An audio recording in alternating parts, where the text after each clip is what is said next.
Storytelling has an important role to play in organizing communities of the working class in the discussions of urban renewal and revitalization. Today on Roundtable Perspective, Dr. George Villanueva joins me in examining urban spaces, community development, and revitalization, and more specifically the role of storytelling and communication in winning public spaces.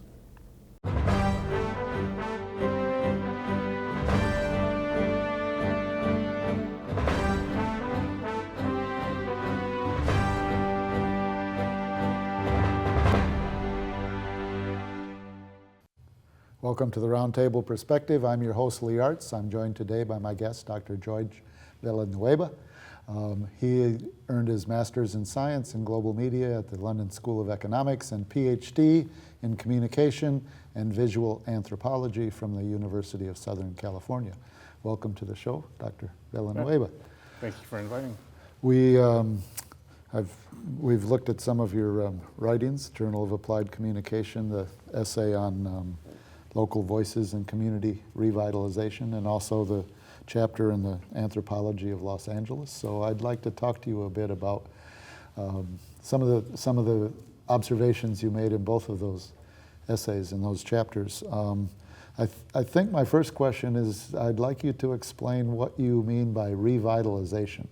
Urban development, urban spaces kind of become buzzwords, and revitalizing this place, oftentimes that means gentrification. So maybe you could, how does gentrification and revitalization go together? Right, and I think one of the things, that particular article was responding to really the tradition of revitalization being seen as the negative form of urban renewal from the 50s and 60s, in terms of really coming into both low-income communities, but also communities of color, then also spaces that are undervalued, and then it being flipped. So part of that article was making the argument around, there's a particular part of Los Angeles right now, particularly around the Los Angeles River, that's receiving a lot of attention. Is that South LA? Is that? It runs 51 miles, 31 miles through the city of LA, and 51 miles through LA County. But the major part where our work was situated was in a 10-mile area that has received most of the federal funding to be revitalized, and that's typically called the Glendale Narrows, kind of northeast part of Los Angeles. So, and who makes up that community, that area? Is it? Yeah. So in terms of who makes up the community, is really five significant neighborhoods: Elysian Valley, which is also nicknamed Frogtown, Cypress Park, Gliselle Park, also Atwater Village, and Lincoln Heights, which is all just about northeast, a mile off downtown Los Angeles.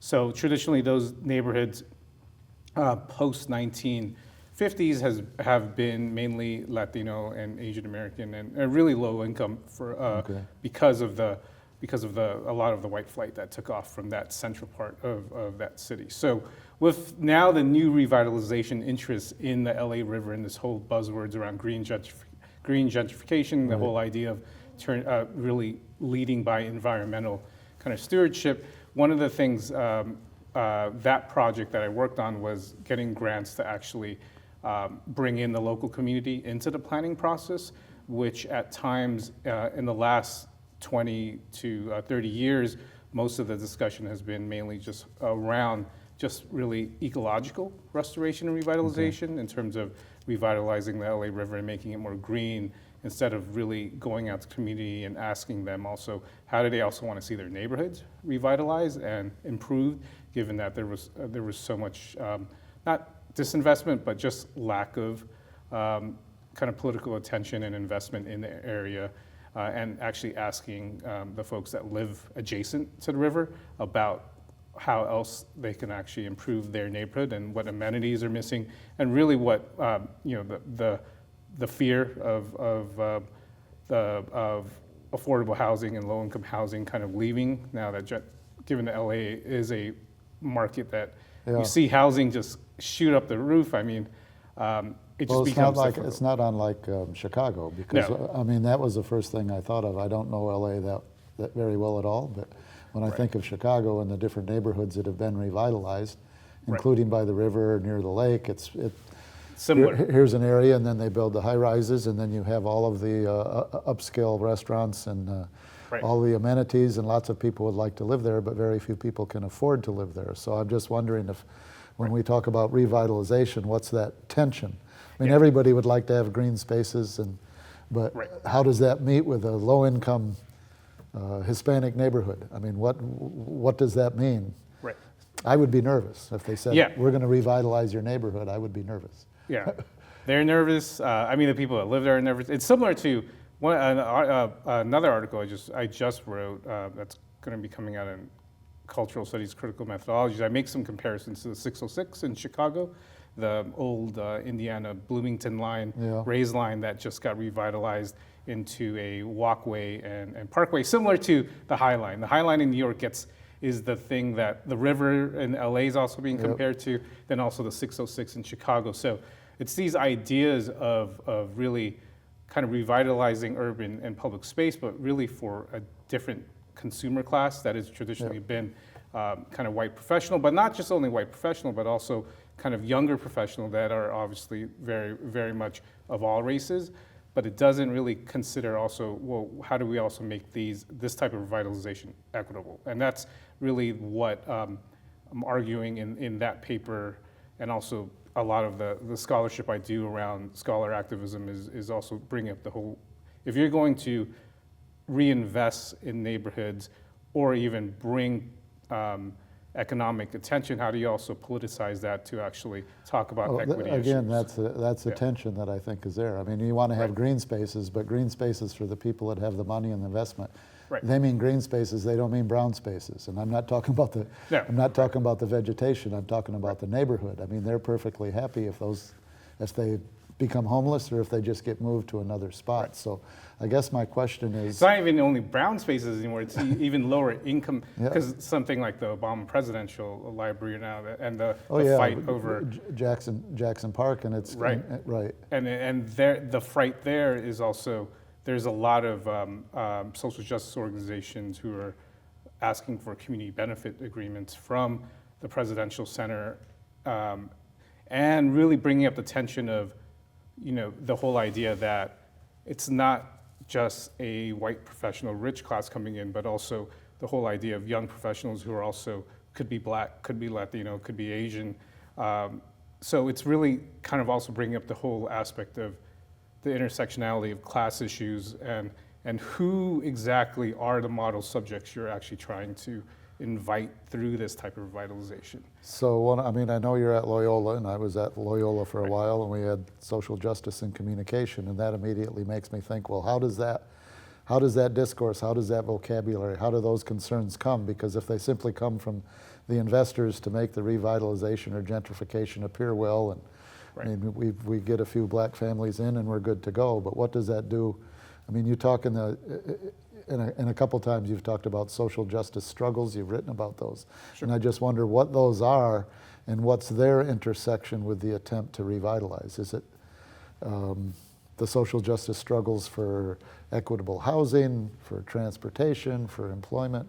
Can you give me some kind of idea of what social justice struggles exist that may be part of a revitalization discussion? Right. And one thing I do think, your article with Larry Frey and the looking for social justice in all the wrong places, it's definitely an article from the 90s I refer to a lot. So the whole idea of really social justice for really the marginalized and really dispossessed in communities. So when it comes to urban revitalization, a lot of the things I focus on when talking about the major policy issues around housing, around transportation, and around workforce development and so forth, is really making sure the equity issue is not only making sure that communities of color get represented in those sectors, but also making sure that the most low income kind of populations because somebody builds a condo or a high-rise condo and they say everybody's free to here, we don't discriminate, but you got to have $300,000 to move in, which completely destabilizes the housing market, and then that usually leads to the whole idea of a Wicker Park or a Bucktown becoming, particularly in Chicago. If we just take New York, Harlem, Brooklyn, and all those places are becoming, that's how they become unaffordable, is once you attract and say your policy is to attract luxury condo developments, that is typically kind of signs to say you don't really care about not only affordable and low income housing, but you want to also get rid of public housing, which is traditionally been a way that families can also have mixed use development and have mixed use communities, not only in this nation, but in most countries. I have trouble finding or thinking about a mayor or a local government that's interested in attracting affordable or low-income housing. I mean, the campaigns always revolve around, I can bring investment to the city, which means high-income luxury condos or luxury spaces. So who's going to be concerned about the general population and affordable housing? I mean, it's like... Yeah, my big fright, funny thing is my big fright as I read the papers this week, besides voting today and all these election things, is when I read the whole idea that Amazon now wants to go 2 cities, because I was, the whole thing was pointing to Amazon picking DC or Boston. I'm getting a little afraid when they say 2 cities, because them coming to Chicago and giving them a renter, and I support more a actual right to the city around renting and renter justice in Chicago, is the whole idea that that's going to raise my rent and so forth, and make a lot of the neighborhoods very unaffordable in Chicago, especially the neighborhoods that are attractive for negative aspects of gentrification. And Amazon has shown in Seattle to completely destabilize the market in terms of a lot of people are renting 1 to 2 bedrooms above $2,000 a month, and that's completely changed the demography of the city to a point.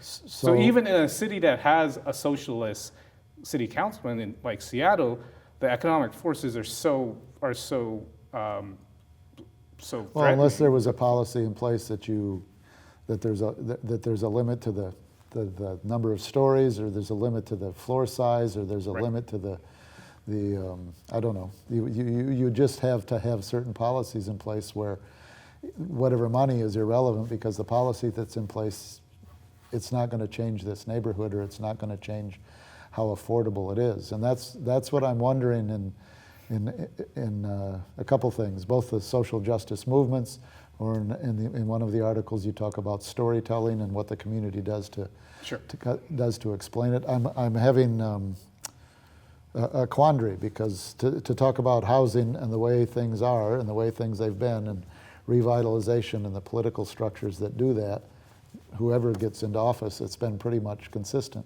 Where do you break that cycle in that revitalization equals gentrification? Where do you break the cycle so revitalization means affordable housing and quality spaces and even social class or ethnic diversity? How do you break that cycle? Right. And that's where I guess communication processes come in the whole idea of some of the storytelling research work in terms of highlighting alternative stories around, also highlighting kind of the historical value of struggles that have actually kind of have fought to not only ensure kind of civil and legal rights, but also ensuring rights to housing in the past in cities. So whether that's public or affordable housing, but the whole idea of actually of collectively getting together and telling stories of how we wanted to remain on the block, and also what we value presently that speak to existing communities. So and that gathering of the collectivities of, I imagine in any neighborhood there's probably multiple levels of collectivity. Right. The storytelling is a way for people to exchange their life stories, their values, and the rest. And again, who brings that to not fruition, but even who gathers them together to begin to have that conversation? Because again, if it's a mayoral commission, like with the Obama, it's not even a library, I'm not sure what it is, the Obama. It's a tower. The Obama Tower, they talk about all of this, but they don't include the people from Jackson Park. They're kind of seen as naysayers, and they're pushed. So who brings together the collectivities that will actually be able to tell the stories? And a lot of it, and a lot of, and what I've found just through my research, and one of the reasons why I focus on alternative narratives is really I typically work typically with community organizers on the ground that are typically not only creating leadership development, but what I've found is that communication and storytelling is key to how they not only kind of recruit other community members to be part of the movement, but also why it's also so important to actually kind of bring up alternative levels of discourse that actually highlight that either whether it's revitalization or any type of very tense or political movement, doesn't always need to go towards the bottom line, that it has to be something that's really supported by financial capital. And the I think organizers and how they tell stories, it's not only through media or social media sites, but also through actual collective kind of storytelling in events where they're in what I call democratic spaces at times, where a lot of that pre-political and really democratic kind of ways of thinking. What kind of space is that? I mean, A lot are you of the- talking about a picnic or a cocktail, a potluck party, or I mean, what? Right. What spaces are Typically, you talking about? yeah, those haven't been the in my work when I go into a lot of these in the urban, or work in these urban neighborhoods. Typically, they've been parks, but maybe the event might be something like a DJ event or a dance party, or sometimes it's community organization headquarters that actually that invite kind of storytelling that's a little bit more radical. Sometimes it's So is this public actually events and public art actually things. storytelling, like a stand-up comic or the Moth Radio Hour? I mean, do people actually, or are you talking? Because I can't imagine at a DJ event where we're spinning discs, there's Right. going to be a lot of storytelling. I could There imagine. is a lot of storytelling. But it's I think, yeah. is that like interpersonally between a handful of people, or is there community organizer that's walking around trying to It's tell both. his story? I mean, I'd say it's both. So it's both. It's definitely highlighting a lot of more of the interpersonal communication around group communication and so forth, I would say, but also just the whole aspect of really getting out there and actually at least connecting with people, and those are the stories that I find that are a little bit more binding around trying to build collective movements that could potentially say resist kind of the alternative, the external narratives that come into those neighborhoods that developers and politicians typically want to circulate. So give me an example of a story that might be told. I Sure. mean, So something in those embodying democratic spaces chapter I wrote about, that work was based in South Los Angeles, Yes. which has been obviously traditionally kind of told in a very negative way that South Los Angeles, South Central is a very dangerous, no, and it's negative dangerous, space. right? There's gangs and so forth, yeah. So the stories that I highlight in there through working with organizers and residents in the communities are, one of the things they highlight is the Watts arts movement around the Mafundi mural that goes back to the Black arts movements in the 60s, and in terms of how the stories of actually not only highlighting Black is beautiful, Black power, but also the whole idea of self-determination around how we want to determine our community and determine what's valuable in our community. So the story includes positive features, examples of what we're talking about, which might be the mural. I mean, if you're talking historically, it could be the Black Panthers providing breakfast to children. Right. Historically, it could be parents winning control of the local school board for their school and deciding the curriculum. Are those? Yeah, those are all kind of part of the story. Part of it is just the whole self-representation, kind of also stories that give you a little more collective efficacy around, hey, look, we can actually, if we actually band together, we can also create our own stories that affirm ourselves to pass, and that is part of the thing I think is missing a lot in terms of a lot of what gets highlighted in public policy and political. Well, the stories literature. we read in the media, like the stories we read in the media about West Chicago or South LA, are personal stories, but the stories that's told are generally one of being a victim, generally one of this is a terrible neighborhood, right? Individualistic, you got to escape, or you've somehow got to work your way through this, right? Which is different than a story that suggests we have a history of succeeding in, I don't know, education or neighborhood development or collectively. Yes, And collectively. even like today, like so let's say today, I mean, after whoever wins today in the elections, especially if it's either on the progressive or the left side, you'll see a lot of times the stories are highlighted in terms of the one candidate. Oh, absolutely.